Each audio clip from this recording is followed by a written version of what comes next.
falar justamente que esteve num local desse tipo. Muito obrigado, Kevin Camada, pelas informações. Kevin volta durante a programação CBN Campinas. 10h42.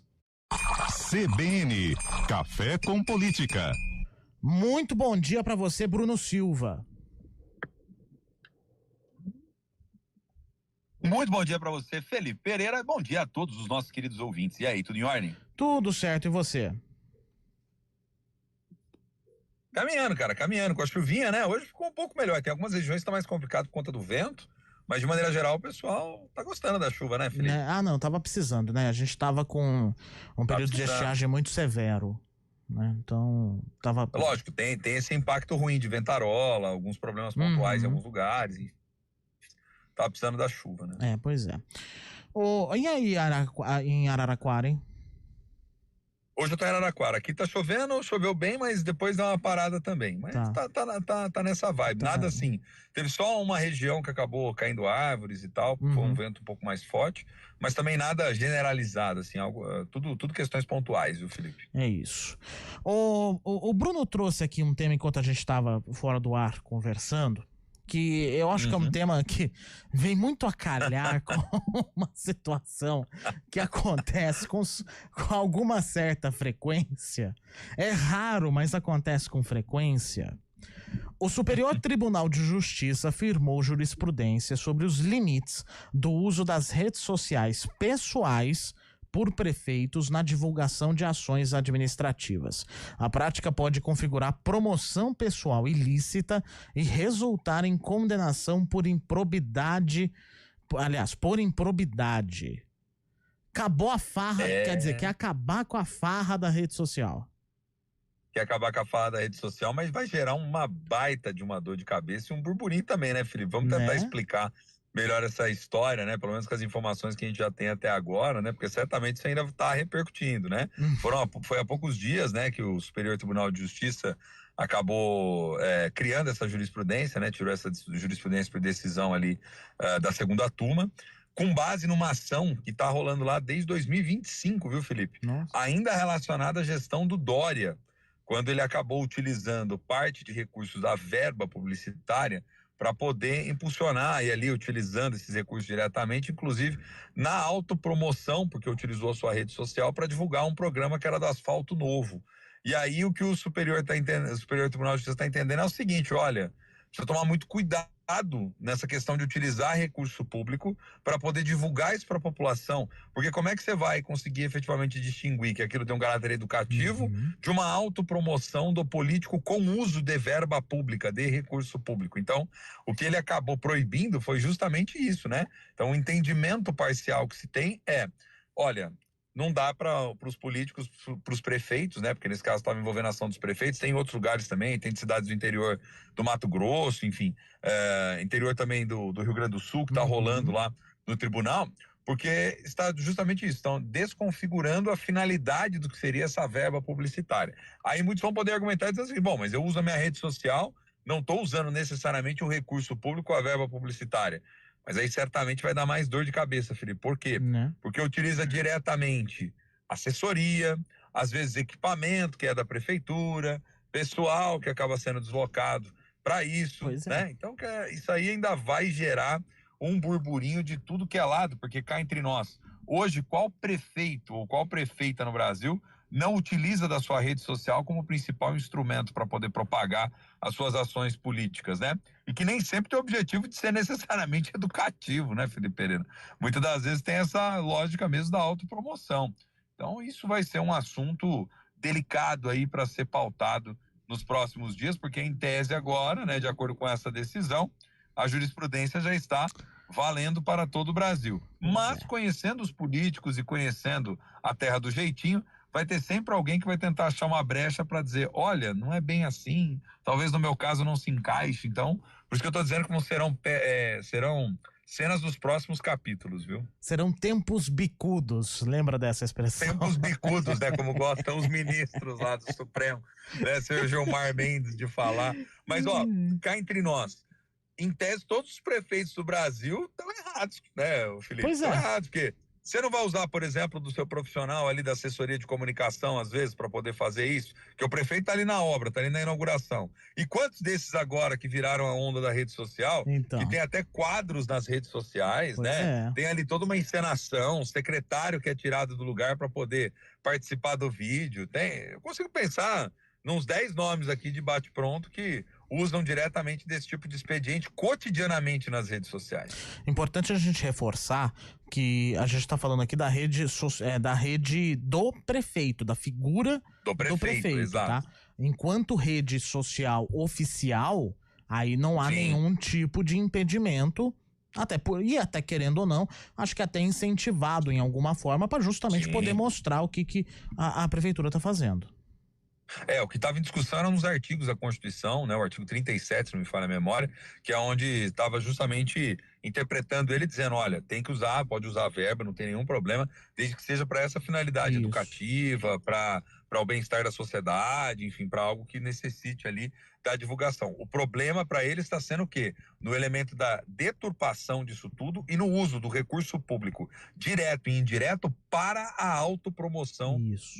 dos políticos, né? Então é aí que está o drama todo dessa história, e o que chegou para eles julgarem foi esse caso ainda referente lá atrás ao que o Dória fez em um dos programas, que era o Asfalto Novo lá na Prefeitura de São Paulo. Isso em 2017. Ô Bruno Silva, 22 de setembro de 2025, sessão da Câmara de Vereadores. Vamos ver o que os nossos queridos vereadores vão aprontar hoje. Lucas Neri. A proposta prevê condições especiais para o pagamento, à vista ou parcelado, de débitos tributários e não tributários de pessoas físicas e jurídicas constituídos até uma data de publicação da lei. Os descontos em multas e juros variam de acordo com o número de parcelas, podendo chegar a 60% da quitação à vista. Dívidas acima de R$1 milhão poderão ser divididas em até 96 vezes. A adesão será feita exclusivamente pela internet. Além do refis, a pauta inclui projetos de denominação de ruas e avenidas, concessão de diplomas de mérito e declaração de utilidade pública. A sessão acontece no plenário da Câmara a partir das 18 horas e é aberta ao público. De Campinas, Lucas Neri. Trazendo os primeiros detalhes aí justamente do refis, que era uma proposta que já havia sido discutida, ou pelo menos começado, né, a ser discutida na sessão anterior. Assim,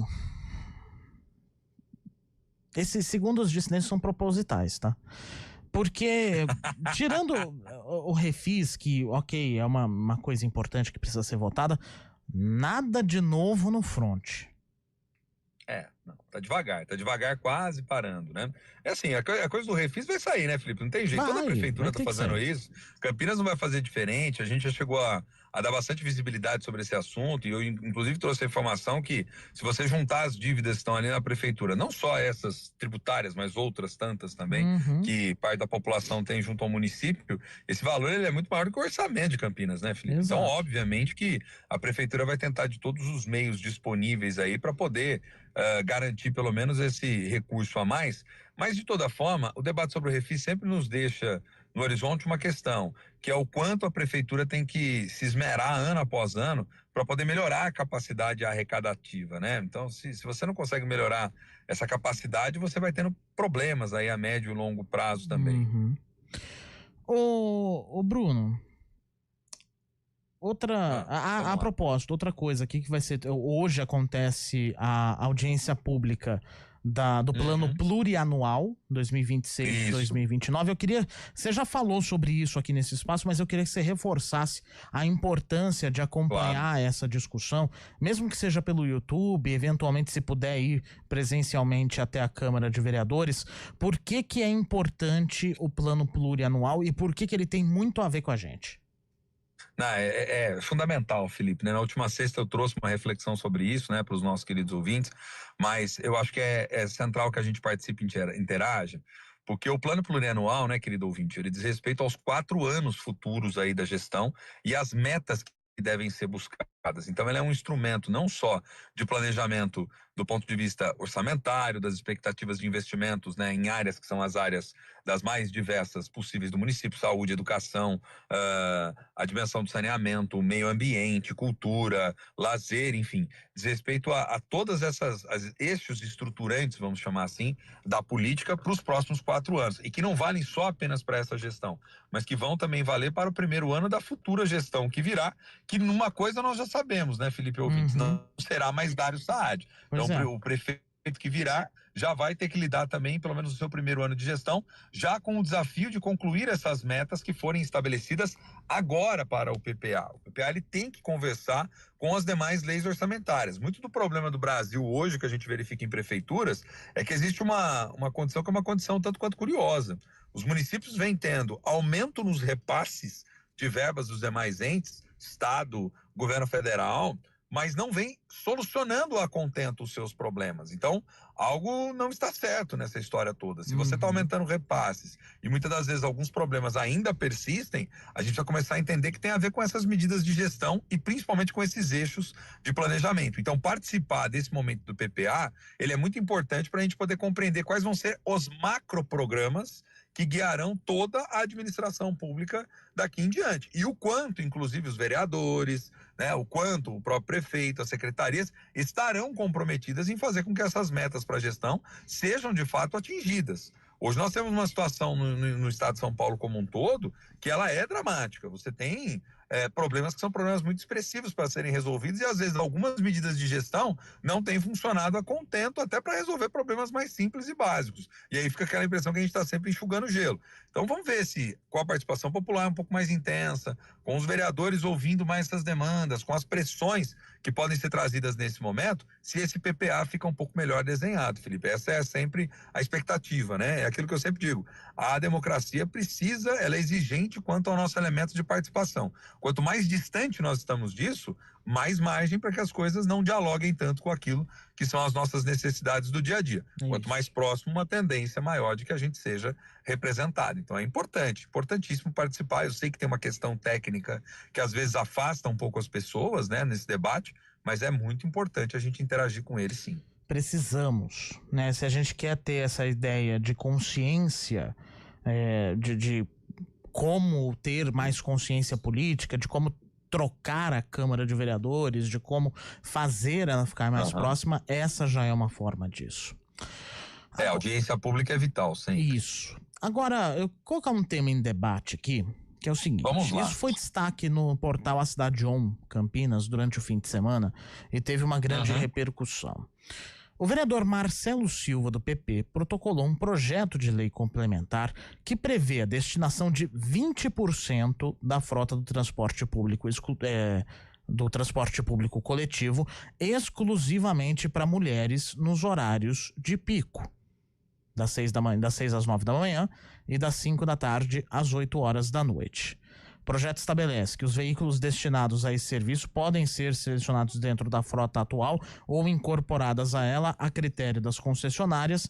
As passageiras continuam facultadas a utilizar os demais ônibus do sistema. O texto também autoriza que mulheres acompanhadas de filhos de até 12 anos entrem e permaneçam nesses ônibus ao longo de todo o percurso. Eu vou dar minha opinião logo depois do Bruno Silva. Vamos lá. Eu acho que ótimo, logo depois, é muito bom. Felipe, eu acho o seguinte: primeiro, em que pese talvez uma certa pressão, até busca do vereador para pensar questões relacionadas à segurança das mulheres, que infelizmente, né, se sentem muito inseguras na nossa sociedade em diversos aspectos, não só dentro do transporte coletivo. A gente sabe que isso por vezes é um problema a nível de Brasil, né? Em Campinas a gente precisaria, obviamente, aprofundar mais, ter mais dados, mais informações para poder compreender isso num diagnóstico mais amplo, vamos dizer assim. É uma coisa que, primeiro, eu tenho dificuldade de imaginar como isso vai ser operado efetivamente. Você imagina um ônibus chegando num ponto, por exemplo, um pouco mais vazio e dizer, não, é exclusivo para mulheres. E aí, às vezes tem um senhor de idade, alguém assim que está ali gostaria de entrar para poder aproveitar, você não vai poder. Então, primeiro, do ponto de vista operacional, já teria uma grande dificuldade, assim, só dando um exemplo de visualização de como efetivar isso na minha leitura.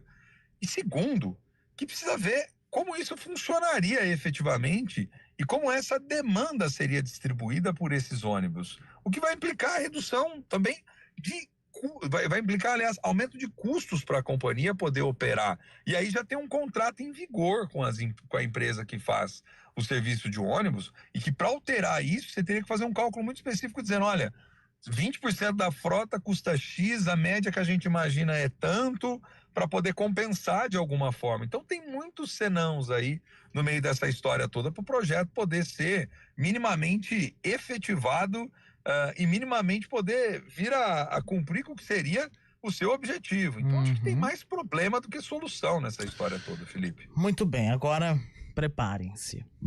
Agora vai lá, Felipe. Felipe vai ser mais ácido. Vai lá. O mérito da questão não é a discussão do mérito, tá? Porque realmente em um mundo de violência contra a mulher, em um mundo em que as pessoas andam cada vez mais malucas, atitudes assim são interessantes. O problema é que Campinas mal é mal dá conta da frota atual. Nós temos um contrato que já está caducado em alguma forma, uma licitação que ainda vai demorar para acontecer e que mesmo acontecendo não prevê isso, não prevê essa possibilidade de ônibus exclusivos para as mulheres. Aí você quer tirar 30% ou 20% de uma frota de 1.030 ônibus, isso sem contar as cooperativas, contando as cooperativas, porque aqui no projeto não fala, só fala de empresa, não fala de cooperativa. Então você pensa pegar 200 ônibus sendo exclusivos para as mulheres nos horários de pico. Mulheres são concentram a maior quantidade de usuários do sistema. É um fato estatístico.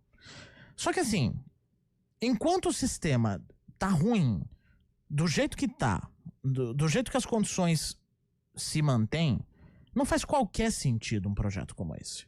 Não faz qualquer sentido um projeto que prevê, a empresa pode trazer mais ônibus para poder colocar isso. E o subsídio? E o valor que é pago pela prefeitura? Exato. Então. E outra, o projeto não tem nem como prever estudo de impacto nesse caso de composição. Não tem. Felipe, não tem como. É assim, o tema é importante, temos que discutir políticas voltadas às mulheres, e essa, querendo ou não, é uma política, mas ela não se encaixa na realidade da cidade de Campinas.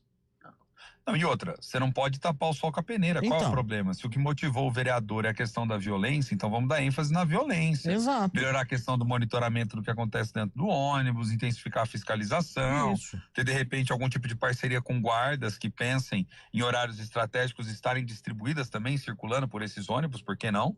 Para poder evitar com que crimes venham a acontecer, abusos ou qualquer tipo de coisa nesse sentido. Então acho que tem outras formas de você pensar isso de modo mais viável, Felipe, do que necessariamente deslocar toda essa questão da frota, como você está trazendo. Nem tem essa expectativa. Se a gente for entrar na discussão de licitação que não vai contemplar, meu Deus, se for contemplar tudo, você não faz licitação. Exato. Né? Por exemplo, vou dar um exemplo. Eu estava em Ribeirão, ainda na nossa parceira CBN Ribeirão, comentando de um projeto que o prefeito vetou na última semana, os vereadores acharam ruim, que era de desconto de IPTU para quem tem ponto de ônibus em frente à casa. Pronto. Já teve um assim aqui também. Já teve. Eu lembro lá atrás que a gente comentou também sobre isso. Então por isso que eu falo, vai mudando o lugar. Não muda nada, alguma coisa, né, em comum, né? Deve ter alguém que tá vendendo por aí, ô Felipe, 100 projetos de lei em um ano, né? Baixe aqui o modelo e... Então, tudo isso para poder aumentar a produtividade no fim das contas, né? Pra gente comentar então, que nossa, como foi produtivo. Exato. Eu acho que assim, então tem problemas graves nesse projeto, sim, porque o problema ele é muito mais embaixo. De novo, acho que tem que discutir a questão da segurança, tem que pensar, mas tem que ser algo viável, né, gente? Isso aí tá na cara que vai ser inviável do ponto de vista econômico, né? E que certamente a prefeitura vai olhar e vai dizer, olha, em que pese a boa vontade, como é que a gente opera isso tudo, né? Tá bom, obrigado. É aquilo, o mérito é indiscutível, ponto. Mas a aplicação e a operação é totalmente discutível. Bruno Silva, até amanhã. Até amanhã, meu amigo. Um abraço para você, um abraço para todos os nossos queridos ouvintes. Vamos que vamos. Mais um café, política e um pouquinho de chuva. Só faltou o bolinho de chuva pro café hoje, hein?